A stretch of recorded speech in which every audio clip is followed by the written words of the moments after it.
Le choix s'est fait d'avoir des matériaux intéressants, innovants. Donc quand l'architecte nous a proposé des murs bois paille, on a trouvé que c'était très intéressant et très novateur. Et donc on est parti sur ce projet.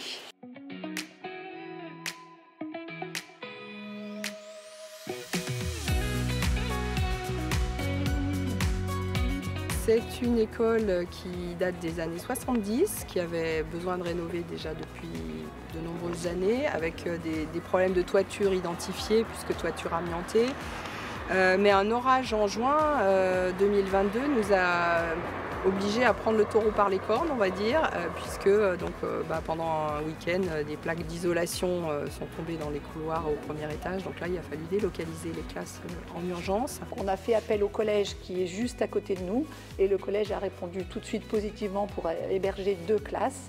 Et puis on a hébergé 3 autres classes dans l'école maternelle, donc 2 dans les locaux et puis dans un bâtiment modulaire qui a été installé pendant 1 an. Alors quand l'architecte nous a proposé des plans, on a effectivement travaillé avec les enseignants et les agents du pôle scolaire pour savoir comment vivaient les enfants dans l'école et voir si les propositions qui étaient faites par l'architecte étaient compatibles.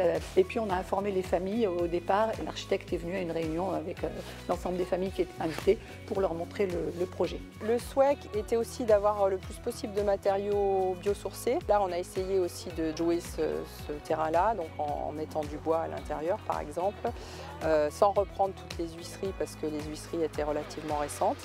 Alors les actions de rénovation, c'est de faire une carapace en mur bois et paille. Et donc on a aussi demandé à l'architecte d'avoir un mur bois paille, un petit élément pour le montrer aux enfants et aux familles. Parce que c'est vrai que depuis le début on leur dit qu'il y a de la paille, mais ils voient que des murs violets et ça ne donne pas l'idée qu'il y a de la paille à l'intérieur. Et puis le toit, ce sont des caissons de bois remplis de laine de bois pour isoler l'ensemble de l'école. Donc effectivement, on a souhaité au départ, quand on devait rénover que le toit, mettre des panneaux photovoltaïques. Quand on a vu qu'on allait plus loin, on s'est dit, tant qu'à refaire tout, on installe une citerne de récupération des eaux de pluie. Donc c'est quelque chose qui a été fait dès le début des travaux.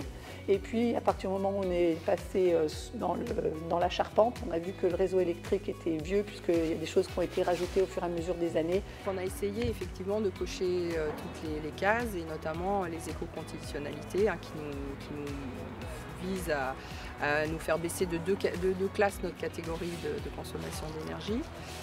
Et puis aussi, on a quand même aussi travaillé avec le souci du confort d'été autant que du confort d'hiver, puisque c'est quand même aussi un enjeu, surtout sur ces bâtiments des années 70 qui étaient très vitrés. Donc très lumineux, mais néanmoins, effet de serre garanti pendant l'été. Donc sur le financement, on est sur un montant global, hors menuiserie intérieure et réaménagement, à peu près 1,8 million hors taxe.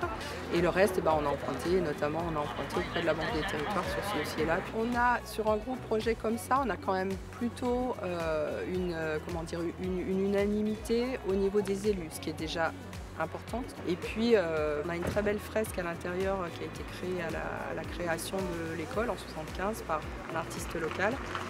Et donc tout le travail de préservation de cette fresque, ça permet aussi de lancer un projet qui permet aux enfants, aux enseignants de travailler et sur le texte Prévert et sur la calligraphie et sur l'histoire de ce bâtiment. Donc pour nous, en tout cas, la culture est un facteur de cohésion qu'on essaye d'activer dès qu'on peut.